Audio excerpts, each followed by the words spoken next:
एक कृषि प्रधान देश है और भारत में ज्यादातर लोग खेती करते हैं। ज्यादातर लोगों को लगता है कि भारत दुनिया में लोगों का पेट भरने के लिए बहुत बड़ा योगदान देता है। और दोस्तों, एक देश ऐसा भी है जो भारत से बहुत ज्यादा छोटा है और इस दुनिया के करोड़ों लोगों का पेट भर रहा है। अगर ये देश ना हो तो दुनिया में भुखमरी बढ़ जाएगी। दोस्तों, ये देश भारत से लगभग 50 गुना छोटा है, पर फिर भी ये भारत से लगभग 3 गुना ज्यादा अनाज की पैदावार करता है। दोस्तों, आज हम जिस देश की बात कर रहे हैं वो है उत्तरी पूर्वी यूरोप में बसा नीदरलैंड, जो बाकी देशों के मुकाबले बहुत छोटा है, पर फिर भी आज दुनिया का दूसरा सबसे बड़ा फूड एक्सपोर्टर है। तो चलिए दोस्तों, आपको बताते हैं कि आखिर कैसे इतना छोटा देश दुनिया के करोड़ों लोगों का पेट भर रहा है। दोस्तों, आपको हम ये बताएं कि इतना छोटा सा देश आखिर कैसे दुनिया के इतने सारे लोगों की भूख मिटा रहा है। चलिए उससे पहले हम आपको बताते हैं थोड़ा सा नीदरलैंड के बारे में।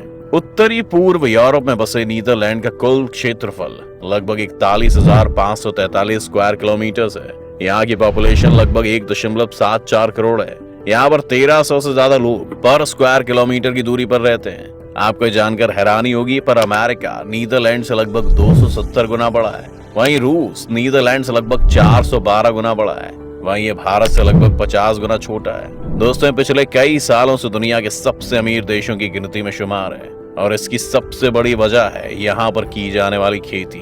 इतना छोटा होने के बावजूद भी ये दुनिया के कई देशों को फूड आइटम्स प्रोवाइड कर रहा है। नीदरलैंड दुनिया में बढ़ती हुई फूड की डिमांड को अपने कंधे पर उठाए हुए है। दोस्तों, आपको जानकर ताज्जुब होगा, पर साल 2022 के अंत तक पूरी दुनिया की पॉपुलेशन लगभग 800 करोड़ हो जाएगी और आने वाले समय में ये और तेजी से बढ़ेगी। ऐसे में अगर किसी चीज की सबसे ज्यादा डिमांड होगी तो वो है खाना। जैसे जैसे जनसंख्या बढ़ती जाएगी, फूड की डिमांड भी बढ़ती चली जाएगी। ऐसे में अगर नीदरलैंड नहीं होगा तो दुनिया में भुखमरी के हालात पैदा हो जाएंगे।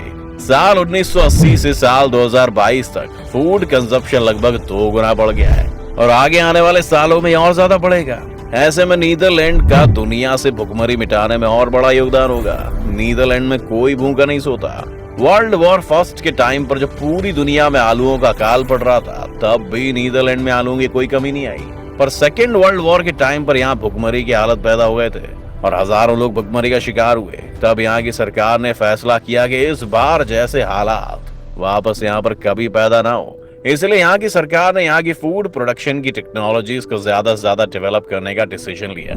उसके बाद से आज तक यहाँ पर कोई भी भूखा नहीं सोया है। यहाँ के किसान लगातार खेती के लिए नई नई टेक्नोलॉजी को डेवलप करने में लगे हुए हैं। आप इनकी खेती की टेक्नोलॉजी का अंदाजा इसी बात से लगा सकते हैं कि साल 1980 में यहाँ लगभग 180 टन आलू उगाए जाते थे। वहीं अब यहाँ पर लगभग 5 से 60 हजार टन आलू उगाए जाते हैं। कुछ सालों में नीदरलैंड ने अपनी फूड प्रोडक्शन की टेक्नोलॉजी को इतना डेवलप कर लिया है। नीदरलैंड दुनिया में दूसरा सबसे बड़ा फूड एक्सपोर्टर है, जबकि पहले नंबर पर अमेरिका सबसे बड़ा फूड एक्सपोर्टर है। ये देश सब्जियों और फूलों का सबसे बड़ा एक्सपोर्टर है।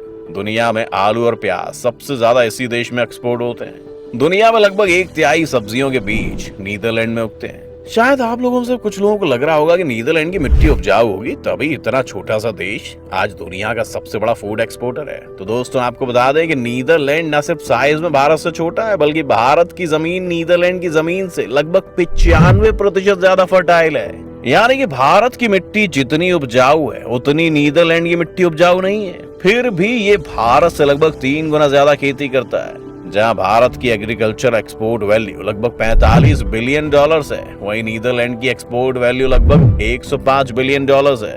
दोस्तों, नीदरलैंड में खेती की इतनी ज्यादा टेक्निक विकसित होने से यह एग्रीकल्चर एजुकेशन का बड़ा हाथ है। यहाँ की टेक्निक को डेवलप करने में यहाँ की एग्रीकल्चर यूनिवर्सिटी, वेगेनिंगन यूनिवर्सिटी और रिसर्च सेंटर WUR का बहुत बड़ा योगदान है। ये यूनिवर्सिटी विश्व की सबसे बड़ी एग्रीकल्चरल यूनिवर्सिटी बन चुकी है। दुनिया भर से स्टूडेंट एग्रीकल्चर की पढ़ाई करने यहाँ आते हैं और साथ ही दुनिया के बड़े बड़े साइंटिस्ट यहाँ एग्रीकल्चर की नई नई टेक्निक सीखने आते हैं। नीदरलैंड की यूनिवर्सिटी एजुकेशन का ही नतीजा है कि देश दुनिया में इतने बड़े फूड एक्सपोर्टर के रूप में उभरा है। चलिए दोस्तों, आपको बताते हैं कि ऐसी क्या खास बातें हैं जिनसे नीदरलैंड की जो एग्रीकल्चर टेक्निक है वो इतनी डेवलप्ड है, और क्या वो ऐसी टेक्निक यूज करते हैं जिनसे छोटा सा देश आज इतने बड़े लेवल पर उभर के सामने आया है। नीदरलैंड में खेती छोटे छोटे टुकड़ों में की जाती है। इस देश की आधी से ज्यादा जमीन का इस्तेमाल खेती करने के लिए किया जाता है।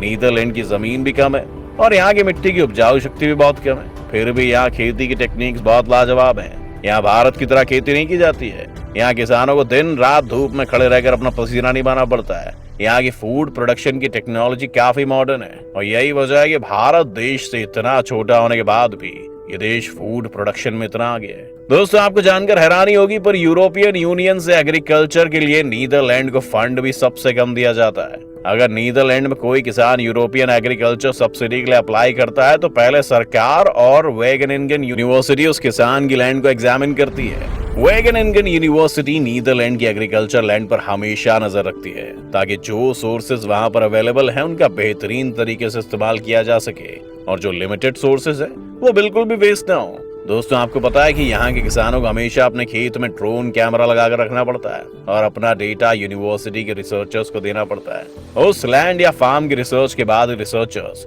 फार्मर्स को उनके लैंड के लिए सजेशंस देते हैं।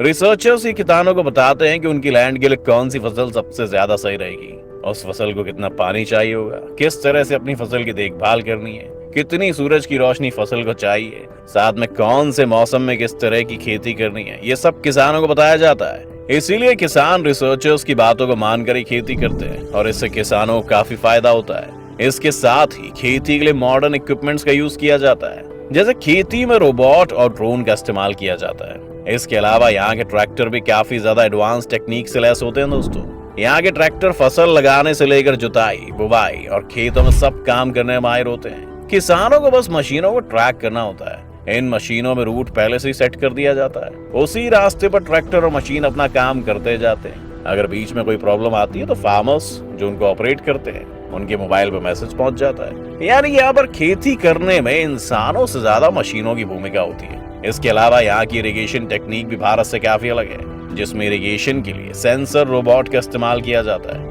जब भी फसलों को पानी की जरूरत होती है तो खेत में लगे सेंसर रोबोट खुद ही फसलों तक पानी पहुंचा देते हैं। इसके अलावा नीदरलैंड में फसलों को एलईडी लाइट की मदद से भी उगाया हो सके।